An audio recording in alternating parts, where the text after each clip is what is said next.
Afternoon class, आवाज़ आ रही है सबको? Yes ma'am. तो लास्ट क्लास में हमने पढ़ा था सॉल्युबिलिटी प्रोफाइल के बारे में। तो अंकित कुमार सिंह बताओ, क्या आता है तुम्हें सॉल्युबिलिटी प्रोफाइल के बारे में? जो भी पता है वो बताओ। मैम सोलबिलिटी प्रोफाइल में हम ये देखते हैं कि वो कितना सोलूबल है। जैसे हम उसका सोलबिलाइजेशन देखते हैं। मान लीजिए कोई ड्रग हमारा सोलूबल नहीं हो पा रहा है, अगर वो सोलूबल नहीं होगा तो उसकी बायोएबिलिटी हमें पता नहीं चलेगी। तो प्री फॉर्मुलेशन में हम यही देखते हैं कि उसकी बायोएबिलिटी कितना है। अगर कोई हम डोजेज फॉर्म प्रिपेयर करते हैं तो उसके लिए हम क्या करेंगे, कोई को सॉल्वेंट को ऐड करेंगे on the basis of drug moiety. तो वेरी ड्रग गुड। का जैसा कैरेक्टर है उसके जैसे हमको सॉल्वेंट को ऐड करेंगे। जैसे एग्जांपल में हम लेते हैं ग्लाइकोल हो गया, इथेनॉल हो गया, और सारे हम मतलब अल्कोहल के डेरिवेटिव्स को ले सकते हैं। वेरी और गुड। उसके हम इसमें अर्जुन यस मैम। बताओ सॉल्युबिलिटी प्रोफाइल के बारे में। मैम सॉल्युबिलिटी में यही था माइक ऑन करो। प्रोडक्ट इक्वल्स प्रोडक्ट यहाँ पे केमिकल प्रोडक्ट जो मैंने टेबल बनवाई थी वो याद हुई? हम याद तो है मैम, बता रहा हूँ आपको थोड़ा सा। सोल्यूबल है, एमोल्फिक स्पेनिकली सोल्यूबल वगैरह, पार्ट के कैटेगरी सोल्यूट का कितना पार्ट के वो हो रहा है सोल्यूबल उसमें, उस हिसाब से उसकी कैटेगराइज करा देगा। ओके। तो आज हम पढ़ते हैं केमिकल प्रॉपर्टीज़ के बारे में। लास्ट क्लास में हमने पढ़ा था फिजिकल प्रॉपर्टीज़ के बारे में और आज हम स्टार्ट करते हैं केमिकल प्रॉपर्टीज़। तो केमिकल प्रॉपर्टीज़ क्यों हम प्री फॉर्मुलेशन स्टडी करते हैं, क्यों करते हैं किसी भी एक्सिपिएंट की या किसी भी एपीआई की, क्यों हम केमिकल प्रॉपर्टीज़ को स्टडी करते हैं?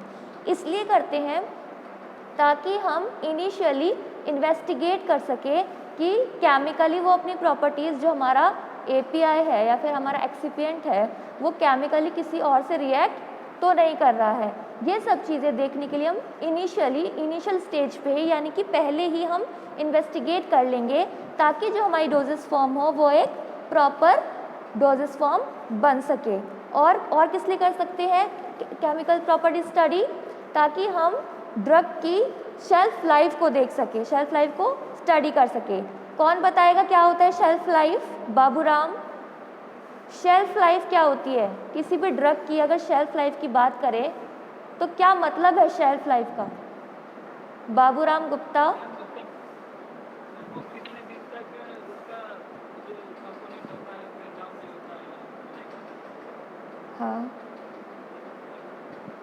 हाँ, यानी कि शेल्फ लाइफ मतलब जो आपको कोई भी प्रोडक्ट है उसका डेट ऑफ मैन्युफैक्चरिंग से लेके कब तक, डेट ऑफ एक्सपायर तक, वो कितने मंथ्स, ये आप याद रखना। जो शेल्फ लाइफ होती है वो हम मंथ्स में मेज़र करते हैं कि कितने मंथ्स तक हमारी जो ड्रग है हम उसको ले सकते हैं और वो इफ़ेक्टिव होगा। अगर वो अपनी इफ़ेक्टिव एफिकेसी को कम कर देगा या फिर अपनी जो प्रॉपर्टीज़ है उनको ब्रेक डाउन करने लगेगा, खोने लगेगा, यानी कि उसकी शेल्फ लाइफ अब कम होने लगी है। तो हम क्या कर सकते हैं, केमिकल प्रॉपर्टी स्टडी करके उसकी शेल्फ लाइफ को भी हम पता कर सकते हैं। और ये भी पता कर सकते हैं कि जो आपका ड्रग है, जो आपका डोजेस फॉर्म बनाने जा रहे हैं, वो कैसे डिग्रेड हो सकता है या उसका रेट ऑफ डिग्रेडेशन कितना है, कैसे वो डिक्रीज़ हो सकती है, उसकी प्रॉपर्टीज़ क्यों डिक्रीज़ होगी, कैसे डिक्रीज़ होगी, क्या वो केमिकली किसी के साथ ऐसा तो नहीं रिएक्ट करके कोई ऑक्सीडेशन हो जाए, उसके अंदर पॉलीमराइजेशन हो जाए। तो ये सब चीज़ें हम पढ़ेंगे किसके अंदर? केमिकल प्रॉपर्टीज़ के अंदर। तो केमिकल प्रॉपर्टीज़, आज हम 3 केमिकल प्रॉपर्टीज़ के बारे में बात करेंगे। किस किस के बारे में? ऑक्सीडेशन के बारे में, हाइड्रोलिसिस के बारे में और पॉलीमराइजेशन के बारे में। तो फर्स्ट स्टार्ट करते हैं ऑक्सीडेशन। ऑक्सीडेशन तो लिख लो साथ साथ, ऑक्सीडेशन में लिखो। नोटबुक हमेशा रखा करो, पेन और नोटबुक हमेशा अपने पास ही रखो। ऑक्सीडेशन में लिखो, it is very common pathway, it is very common pathway for drug degradation,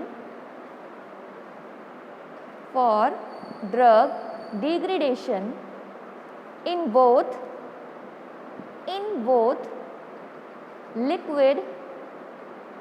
both liquid and solid formulations, liquid and solid formulations. Next point, oxidation is the, जो लेफ्ट करेगा उसकी absent साथ के साथ लगती रहेगी. Oxidation is the gain of oxygen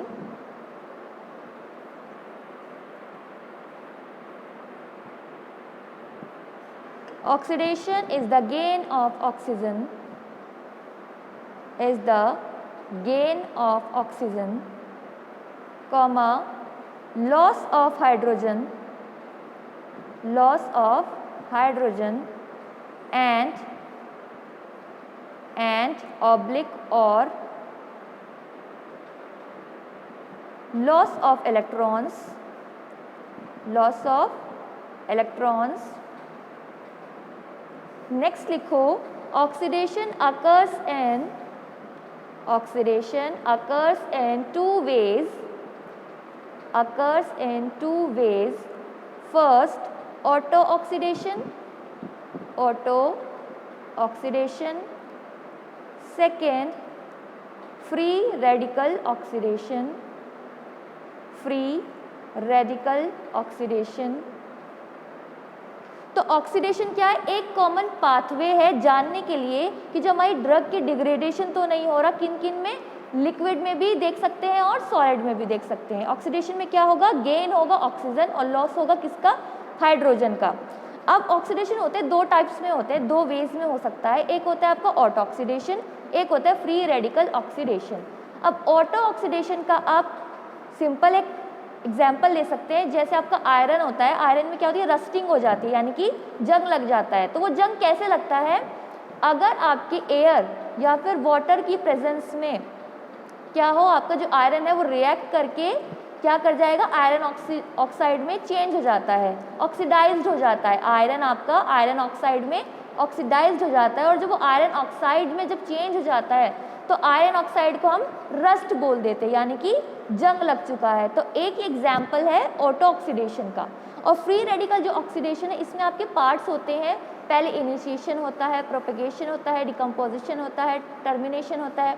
तो इस तरीके के आपके ये स्टेजेस होते हैं. ऑटो ऑक्सीडेशन मतलब ये ऑटो यानी कि खुद से ही ऑक्सीडाइज होके चेंज हो जाना. तो आपका ऑक्सीडेशन से क्या फ़र्क पड़ सकता है आपकी केमिकल प्रॉपर्टीज़ पे या फिर डोजेस फॉर्म पे.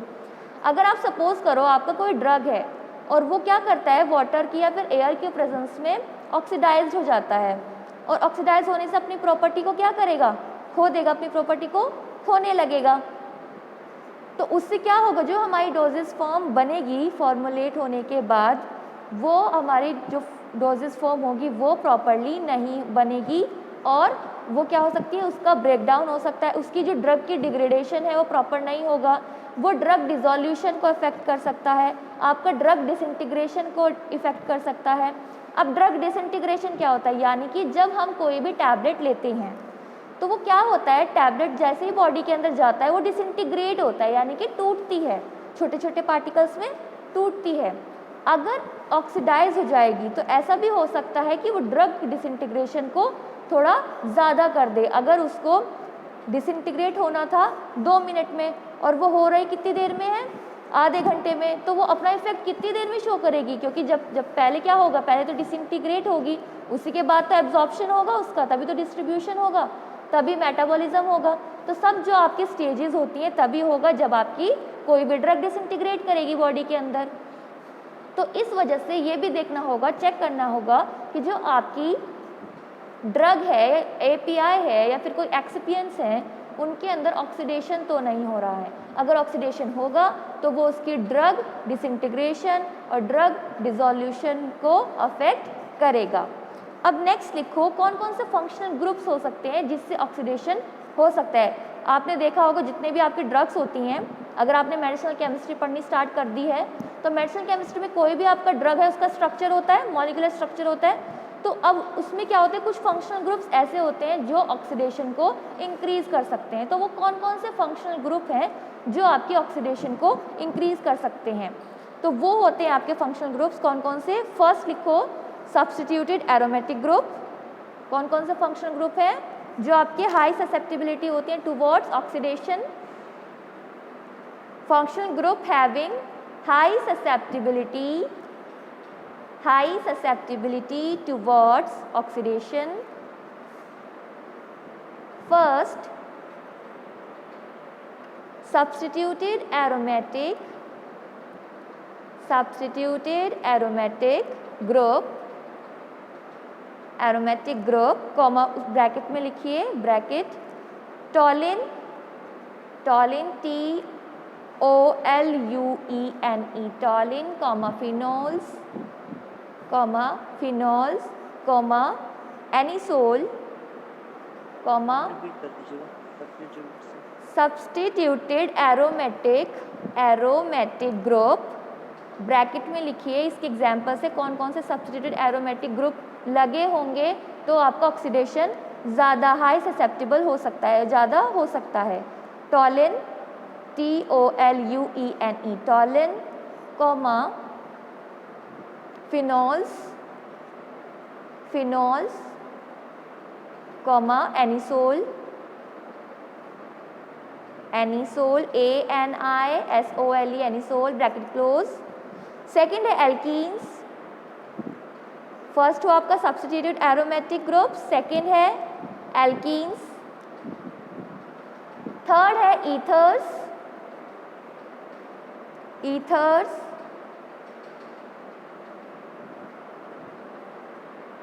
थायोईथर्स,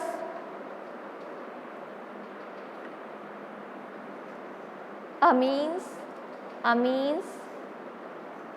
substituted aromatic group, alkenes, ethers, thioethers, amines। ये वो फंक्शनल ग्रुप है जिनके होने से आपके अगर कोई भी ड्रग है या कोई एक्सिपिएंट के मॉलिक्यूलर स्ट्रक्चर में अगर ये वाले फंक्शनल ग्रुप होंगे तो ऑक्सीडेशन जल्दी होगा। अब नेक्स्ट लिखो फैक्टर्स अफेक्टिंग ऑक्सीडेशन प्रोसेस। कौन कौन से फैक्टर्स हैं जो आपके ऑक्सीडेशन प्रोसेस को अफेक्ट कर सकते हैं? Factors affecting oxidation process, first है ऑक्सीजन कंसंट्रेशन,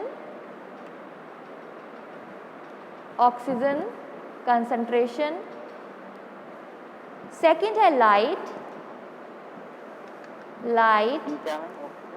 ऑक्सीजन की concentration,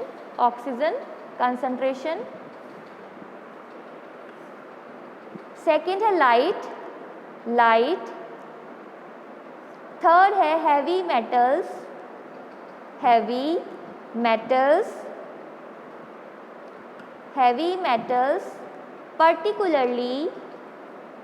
particularly heavy metals, particularly those having 2 or more valence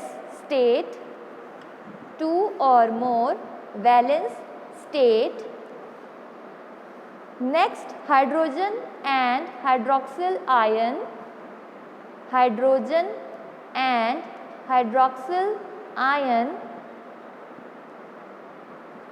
last temperature।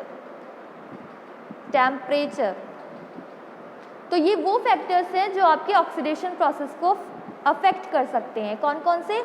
अगर ऑक्सीजन की कंसंट्रेशन ज़्यादा होगी तो क्या होगा, आपका ऑक्सीडेशन हो सकता है। लाइट की प्रेजेंस में ऑक्सीडेशन हो सकता है। अगर आपके हैवी मेटल्स हैं और वो हैवी मेटल्स जिनके वैलेंस स्टेट जो है वो 2 से ज़्यादा हैं तो वो भी ऑक्सीडेशन को अफेक्ट कर सकते हैं। और हाइड्रोजन या फिर हाइड्रोक्सिल आयन है वो भी आपके ऑक्सीडेशन को अफेक्ट कर सकते हैं। टेम्परेचर भी आपके ऑक्सीडेशन को कैसे अफेक्ट कर सकता है? जब टेम्परेचर ज़्यादा होगा तो ज़्यादा होने से जो आपका मॉलिक्यूल होगा उसके जो वैलेंस स्टेट में इलेक्ट्रॉन्स हैं, प्रोटॉन्स हैं, वो क्या करेंगे, वो एक्साइट हो जाएंगे और एक्साइट होके एक दूसरे शेल्स में भागने लगेंगे। तो उससे क्या होगा, उससे भी आपके ऑक्सीडेशन हो सकता है। तो ये फैक्टर्स वो फैक्टर्स हैं जो आपके ऑक्सीडेशन प्रोसेस को अफेक्ट कर सकते हैं। अब नेक्स्ट लिखो प्रिवेंशन ऑफ ऑक्सीडेशन। हम कैसे प्रिवेंट कर सकते हैं ऑक्सीडेशन प्रोसेस ना हो और हमारा जो डोजेस फॉर्म हो वो एक प्रॉपर डोजेस फॉर्म बन सके। तो जो भी आपकी इंडस्ट्री में केमिकल जो प्रॉपर्टीज़ हैं, तो ऑक्सीडेशन में हम क्या क्या चीज़ें प्रिवेंट करके चलेंगे हम वो लिखेंगे। प्रिवेंशन ऑफ ऑक्सीडेशन, तो फर्स्ट लिखो रिड्यूसिंग ऑक्सीजन कंटेंट। फर्स्ट क्या हुआ, reducing oxygen content,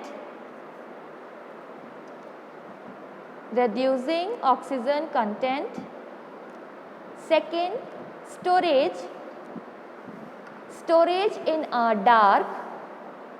storage in a dark and cool condition. Storage in a dark and cool condition. Next, addition of chelating agent. Addition of chelating agent. Jaya, chelating agent का example बताओ। Jaya, yes ma'am. Chelating agent का कोई example? Example तो नहीं आता दे- है, complex form करने हाँ। में help करते हैं। हाँ, कॉम्प्लेक्स फॉर्म करते हैं। Devanshu, example of chelating agent. Devanshu Agastya. Hello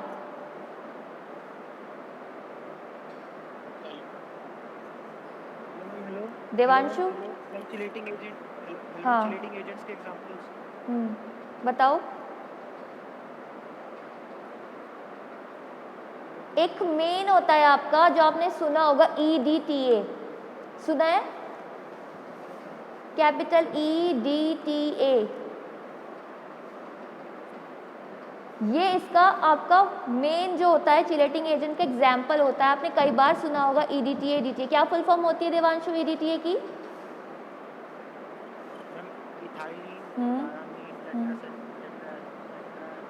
acetic acid, very good. तो आपका EDTA जो है किसका एग्जाम्पल हुआ? देवांशु माइक ऑफ कर दो। चिलेटिंग एजेंट का। तो addition of chelating agent example लिखो EDTA, comma citric acid, comma tartaric acid, bracket close. Third था आपका addition of chelating agent, example थे EDTA, citric acid and tartaric acid। Fourth है adjustment of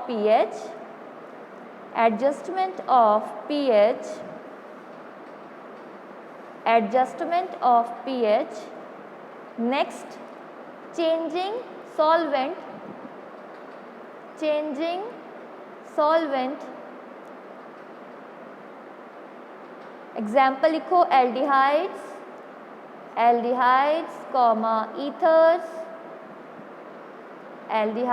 comma ethers comma ketones.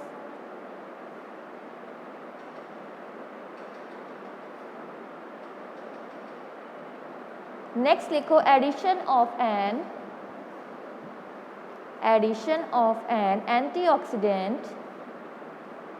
Antioxidant और reducing agent. तो ये होंगे आपके कैसे हम ऑक्सीडेशन को प्रिवेंट कर सकते हैं। कैसे कर सकते हैं?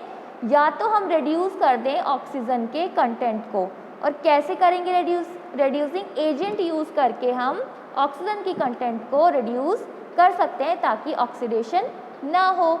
और क्या कर सकते हैं? स्टोर कर सकते हैं अपने प्रोडक्ट को। कैसे? इन्वायरमेंट में, कूल इन्वायरमेंट में और डार्क में, ताकि उसको सनलाइट ना पड़े उस पर। अब सनलाइट होगी तो क्या होगा? टेम्परेचर इंक्रीज़ हो सकता है, और टेम्परेचर इंक्रीज़ होने से क्या हो सकता है? ऑक्सीडेशन हो सकता है। तो इसलिए उसको कहाँ पे स्टोर करेंगे हम अपने प्रोडक्ट को? Stored in a cool and dark place. अब नेक्स्ट आता है कि हम ऐड करेंगे चिलेटिंग एजेंट ऐड करने से क्या होगा? वो एक कॉम्प्लेक्स फॉर्म करेगा, और कॉम्प्लेक्स फॉर्म करने से आपके जो इलेक्ट्रॉन्स हैं वो लॉक हो जाएंगे, और वो एक दूसरे से जाके क्या होंगे? आप शेल में नहीं जाएंगे, और उससे क्या होगा? आपका ऑक्सीडेशन नहीं होगा, क्योंकि क्या हुआ? चिलेटिंग एजेंट ने क्या किया? कॉम्प्लेक्स फॉर्म कर लिया और उसको लॉक कर दिया। अब नेक्स्ट आता है एडजस्टमेंट ऑफ पीएच। पीएच को एडजस्ट करके भी, यानी कि हम बफर ऐसा यूज़ करेंगे जो आपके पीएच को मेंटेन करके रखे ताकि पीएच एडजस्ट रहे और उसका ऑक्सीडेशन प्रोसेस ना हो। और क्या कर सकते हैं, चेंजिंग सॉल्वेंट।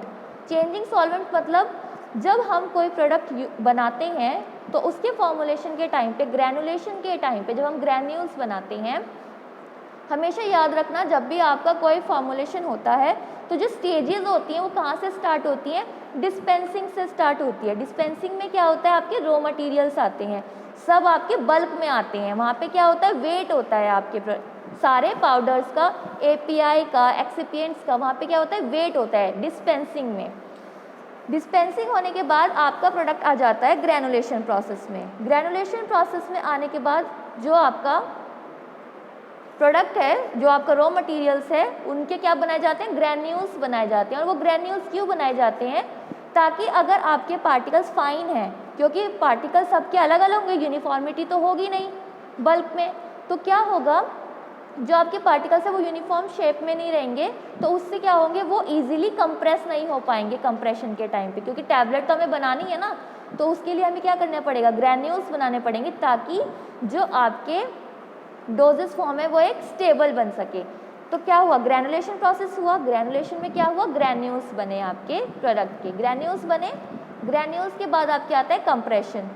कंप्रेशन में क्या होता है, आपकी टैबलेट्स बनती हैं, जो आपका बल्क होता है, बल्क से टैबलेट्स बनती हैं। टैबलेट कंप्रेशन के बाद अगर कोटिंग होनी है आपकी टैबलेट्स पे तो कोटिंग सेक्शन में जाती हैं, और नहीं है तो फिर पैकिंग प्रोसेस में जाती है। तो ये पूरा जो स्टेजेस है, राम कुमार कोई डाउट है तो माइक ऑफ करो फिर। तो ये मैंने आपको बताई स्टेजेस जो आपके फॉर्मुलेशन के टाइम पे चलते हैं, यानी कि मैन्युफैक्चरिंग के टाइम पे चलते हैं किसी भी डोजेस फॉर्म को बनाने के लिए। राम कुमार माइक ऑफ करो।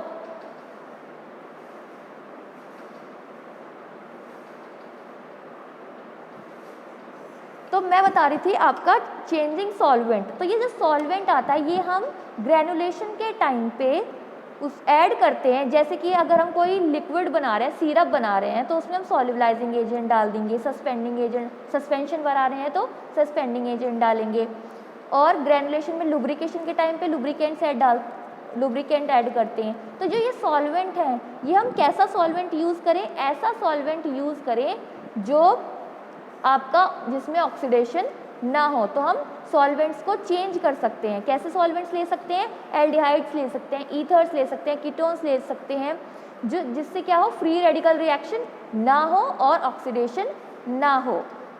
अब लास्ट है एडिशन ऑफ एन एंटीऑक्सीडेंट और रिड्यूसिंग एजेंट। तो हम क्या कर सकते हैं, हम एंटीऑक्सीडेंट यूज़ कर सकते हैं। तो एंटीऑक्सीडेंट क्या करेगा, एंटीऑक्सीडेंट नाम है उसका, एंटीऑक्सीडेंट। एंटी मतलब उसका अपोजिट, यानी कि ऑक्सीडेशन को क्या करेगा, रोक देगा। तो हम एंटीऑक्सीडेंट यूज़ कर सकते हैं, रिड्यूसिंग एजेंट यूज़ कर सकते हैं। आपको भी पता होगा क्या होता है, हमारी बॉडी के अंदर भी ना ऑक्सीडेशन प्रोसेस चलता ही रहता है, इसलिए हमेशा हमें भी बोलते हैं क्या कि एंटीऑक्सीडेंट्स लो, ऐसा फूड खाओ जिसमें एंटीऑक्सीडेंट्स हों। ऑरेंज खाओ, ऑरेंज में क्या होते हैं, एंटीऑक्सीडेंट्स होते हैं। और क्यों खाने के लिए बोलते हैं, अगर हमारी बॉडी में ऑक्सीडेशन प्रोसेस चलता ही रहेगा तो उससे क्या होगा, एजिंग आनी स्टार्ट हो जाएगी, हम जल्दी से बूढ़े होने लगेंगे, इसलिए बोलते हैं कि एंटीऑक्सीडेंट लेना ज़रूरी होता है। तो ये हुआ आपका प्रिवेंशन ऑफ ऑक्सीडेशन। तो ये आपका कंप्लीट हुआ ऑक्सीडेशन। इसमें किसी को पूछना है तो पूछ सकते हो। नेक्स्ट हम अभी स्टार्ट करेंगे हाइड्रोलिसिस। ऑक्सीडेशन में किसी को कोई डाउट है, ठीक है। तो हम अभी स्टार्ट करते हैं हाइड्रोलिसिस। हाइड्रोलिसिस मतलब, लाइसिस मतलब ब्रेक डाउन होना, और हाइड्रो मतलब वाटर, यानी कि वो प्रोडक्ट जो आपके वाटर के प्रेजेंस में आके क्या करे, ब्रेक डाउन होने लगे। तो हम इसलिए हाइड्रोलिसिस स्टडी करेंगे कि कोई ऐसा प्रोडक्ट तो नहीं है जो वाटर के प्रेजेंस में आते ही अपने आप को ब्रेक डाउन कर ले, चेंज कर ले और केमिकल प्रॉपर्टी को खोने लगे, और वो फिर क्या हो, आपकी स्टेबिलिटी को इफ़ेक्ट करे। तो इसमें लिखो हाइड्रोलिसिस में, it is the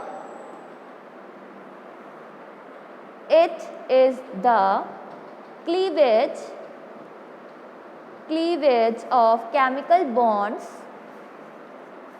cleavage of chemical bonds by the addition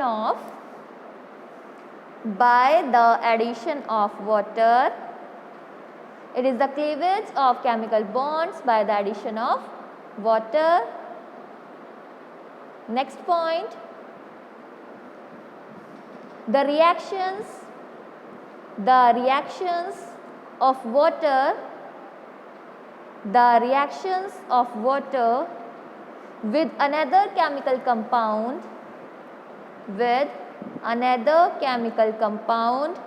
to form two or more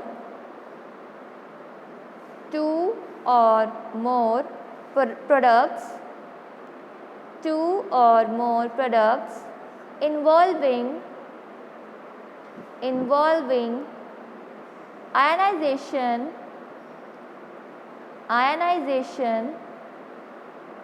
of the water molecule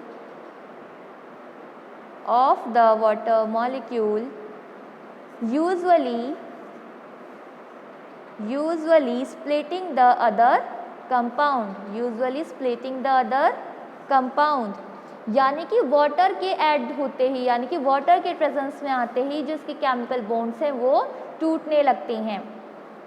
और इसका कोई एक आप एग्जाम्पल ले सकते हो, सेपोनिफिकेशन में होता क्या है, हम सोप बनाते हैं. और वो सोप कैसे बनाते हैं, हम फैट्स लेंगे या ऑयल लेंगे या फिर लिपिड्स ले सकते हैं. तो उसमें हम क्या करते हैं, जैसे ही उसमें क्या ऐड करेंगे, एक्वस एल्कली ऐड करेंगे. एक्वस एल्कली ऐड करते ही क्या होगा, हीट की प्रेजेंस में वो सोप को बनाने लगेगा, जो आपके सोप का एक प्रेसिपिटेट बनने लगेगा. तो इस तरीके से आपका ये एग्जाम्पल होता है सेपोनिफिकेशन. किसका एग्जाम्पल है, हाइड्रोलिसिस का.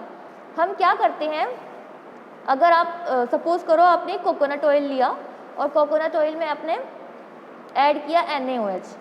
अगर आप कोकोनट ऑयल में NaOH ऐड करोगे और उसको हीट दोगे और हीट देने के बाद उसमें आप कॉमन सॉल्ट ऐड करोगे तो क्या होगा, उसमें एक प्रेसिपिटेट आना स्टार्ट होगा. और जो प्रेसिपिटेशन जो होगा वो क्या होगा, क्या बनेगा, आपका सोप बनेगा. यानी कि ये किसका रिएक्शन हुआ, हाइड्रोलिसिस का. यानी कि वाटर के प्रेजेंस में आते ही क्या हुआ, जो केमिकल बॉन्ड्स है वो दूसरे में चेंज होने लगे. उसने क्या किया, अपनी प्रॉपर्टी को खो दिया और क्या बना दिया, सोप बना दिया. तो ये एक एग्जाम्पल है आपका हाइड्रोलिसिस का.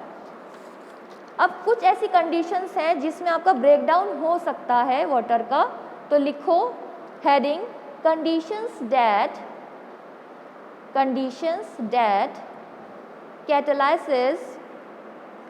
catalyzes the breakdown. और वो कौन कौन सी कंडीशन है, first presence of hydroxyl ion.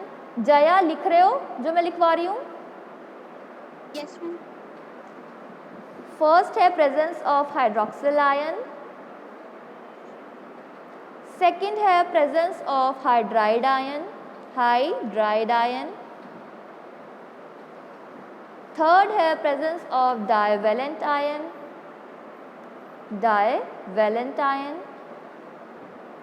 Next heat.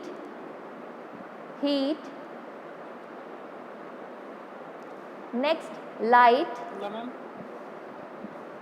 Heat HEAT heat. Next है लाइट, LIGHT लाइट.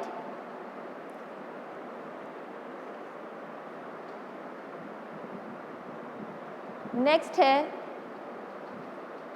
आयनिक हाइड्रोलिसिस.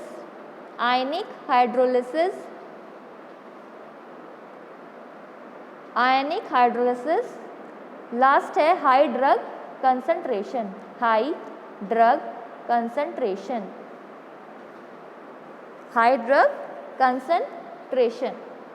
तो ये वो लाइट के बाद क्या बोल रहा मैम, समझ नहीं आया. लाइट के बाद है आयनिक, IONIC, आयनिक हाइड्रोलिसिस. और लास्ट है high drug concentration.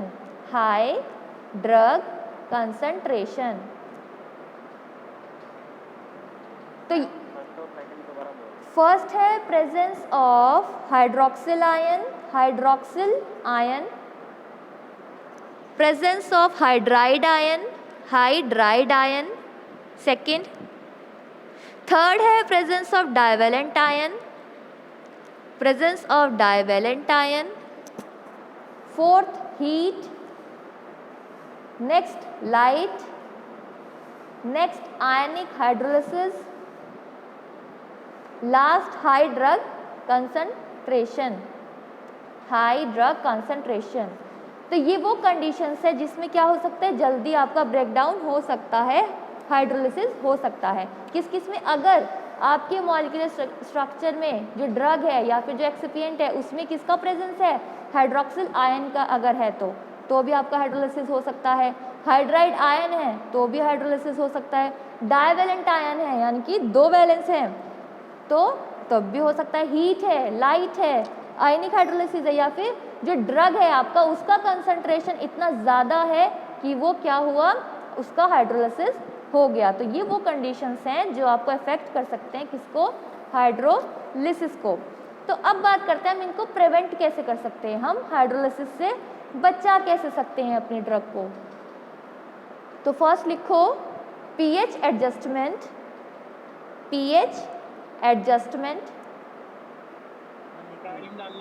Prevention of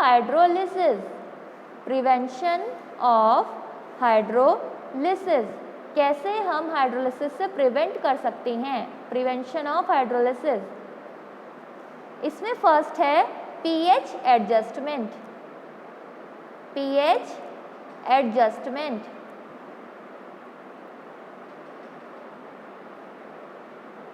second है एडिशन ऑफ सर्फेक्टेंट,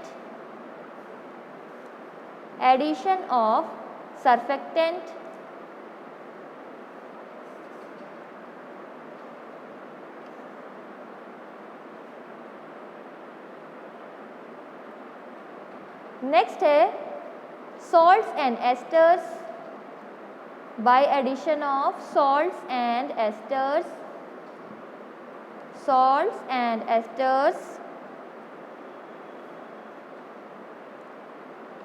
तो कैसे हम प्रिवेंट कर सकते हैं, फर्स्ट है पीएच एडजस्टमेंट। तो पीएच को कैसे एडजस्ट कर सकते हैं, बफर से कर सकते हैं कि उसमें ऐसा बफर हम डालें तो उसका पीएच क्या रहे, एक ऑप्टिमम रहे, उसकी स्टेबिलिटी बनी रहे। और क्या कर सकते हैं हम, ऐड कर सकते हैं, क्या, सर्फेक्टेंट ऐड कर सकते हैं। तो सर्फेक्टेंट ऐड करने से क्या होगा कि जो आपके मॉलिक्यूल्स हैं वो लॉक रहेंगे एक दूसरे में और उसमें लाइसिस नहीं हो सकता है, ब्रेकडाउन नहीं हो पाएगा। और क्या कर सकते हैं, सॉल्ट्स एंड एस्टर्स।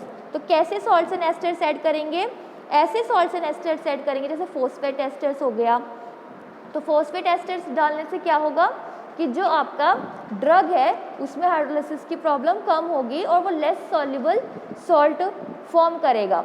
और क्या कर सकते हैं, इसमें ही सॉल्ट एंड एस्टर्स में हम एक ऐसा कॉम्प्लेक्सिंग एजेंट डाल सकते हैं जो कॉम्प्लेक्स बना ले और आपके प्रोडक्ट को लॉक कर दे ताकि हाइड्रोलिसिस ना हो। और क्या कर सकते हैं, हम डेसिकेंट यूज़ कर सकते हैं। डेसिकेंट क्या होता है, आपने देखा भी होगा किसी किसी चीज़ में आती है, छोटे से पैकेट्स आते हैं पड़े हुए, एक तो सिलिका जेल के आते हैं और एक होता है डेसिकेंट। डेसिकेंट क्या होता है, एक हाइग्रोस्कोपिक सब्सटेंस होता है जिसका काम होता है आसपास का जो मॉइस्चर है उसको एब्जॉर्ब करने का।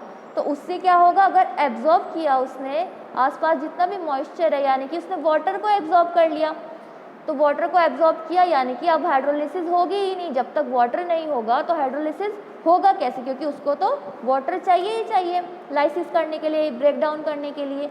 तो हम क्या यूज़ कर सकते हैं, डेसिकेंट यूज़ कर सकते हैं, DESSICANT, डेसिकेंट यूज़ कर सकते हैं।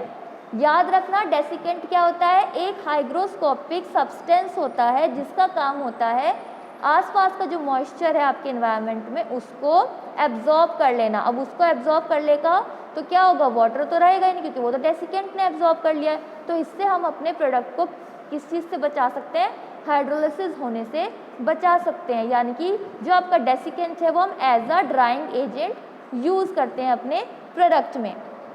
समझ में आया सबको?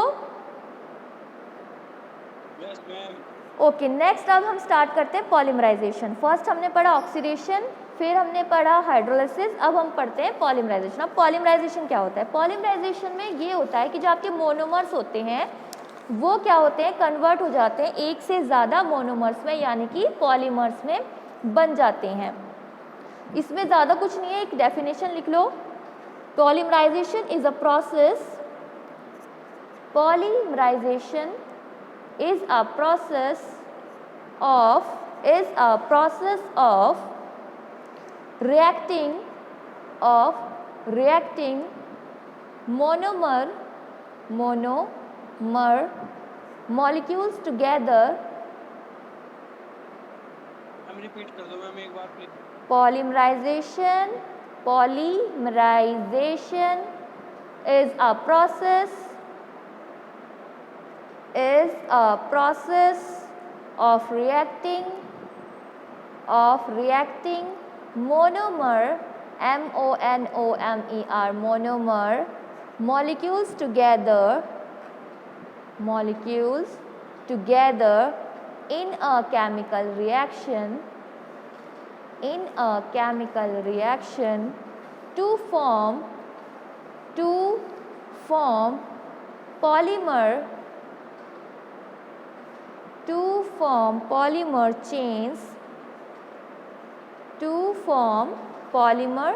chains chains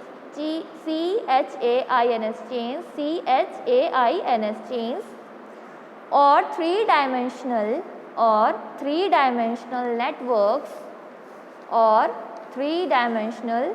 networks. Next point, it is a continuous reaction between molecules.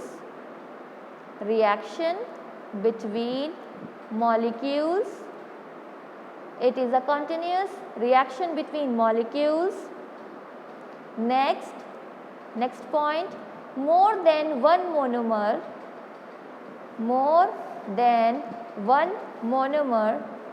reacts to form a polymer. More than one monomer reacts to form a polymer. Example लिखो पॉलीमराइजेशन का example, darkening of glucose solution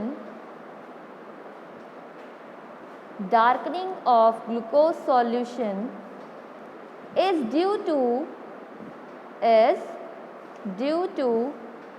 polymerization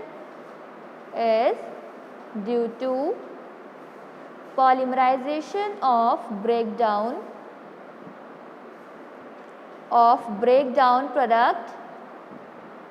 bracket में लिखो 5-hydroxyl methyl।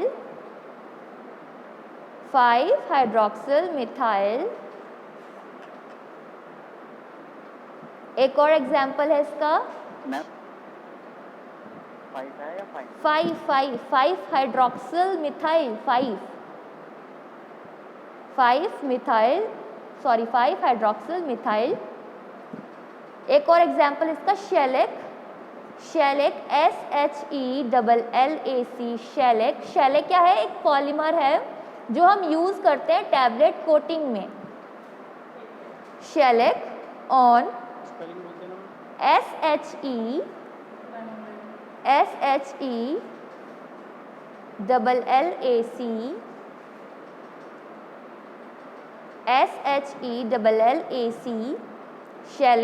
शेलेक क्या है? आपका एक polymer है जो हम टैबलेट कोटिंग में यूज़ करते हैं कोट करने के लिए अपनी टैबलेट को।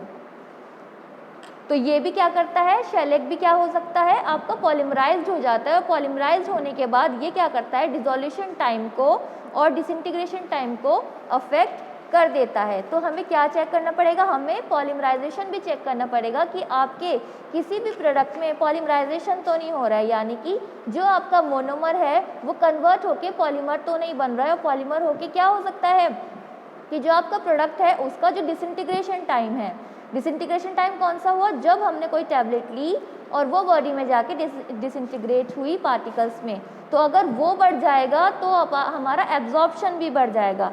अगर एब्जॉर्प्शन बढ़ जाएगा तो उससे क्या होगा, जो हमारा इफेक्ट आएगा बॉडी में, जो इफेक्ट आना है फार्माकोलॉजिकल इफेक्ट, वो भी लेट आएगा। तो इसलिए हमें पॉलीमराइजेशन भी चेक करना होगा कि कहीं हमारा पॉलीमराइजेशन होने से क्या होगा, जो ड्रग का डिसइंटीग्रेशन और डिसोल्यूशन टाइम अफेक्ट ना हो जाए। तो ये 3 चीज़ें हमने पढ़ी और इसमें एग्जाम्पल क्या क्या था, शेलेक, जो भी शेलेक भी एक एग्जाम्पल है जिससे क्या होता है, ये पॉलीमराइज हो जाता है और अपनी जो ड्रग की डिसइंटीग्रेशन प्रॉपर्टी है और डिसोल्यूशन प्रॉपर्टी है उसको बढ़ा देता है, इंक्रीज कर देता है। और दूसरा एग्जाम्पल था डार्कनिंग ऑफ ग्लूकोज। ग्लूकोज भी क्या होता है, पॉलीमराइज होके अपने कलर को डार्क कर देता है। तो ये एग्जाम्पल हुए आपके पॉलीमराइजेशन के। तो आज हमने 3 केमिकल प्रॉपर्टीज़ के बारे में बात की है, ऑक्सीडेशन, हाइड्रोलिसिस और पॉलीमराइजेशन। अब इन तीनों के बारे में अगर किसी को कोई डाउट है तो पूछ सकते हो। सबको समझ में आया? मैम हाइड्रोलाइसिस की दोबारा किसकी हाइड्रोलिसिस की? हर्ष?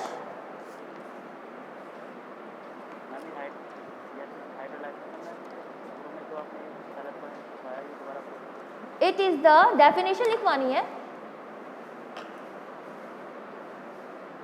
हर्ष। It is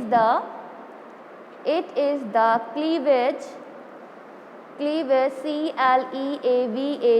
cleavage of chemical bonds by the addition of water।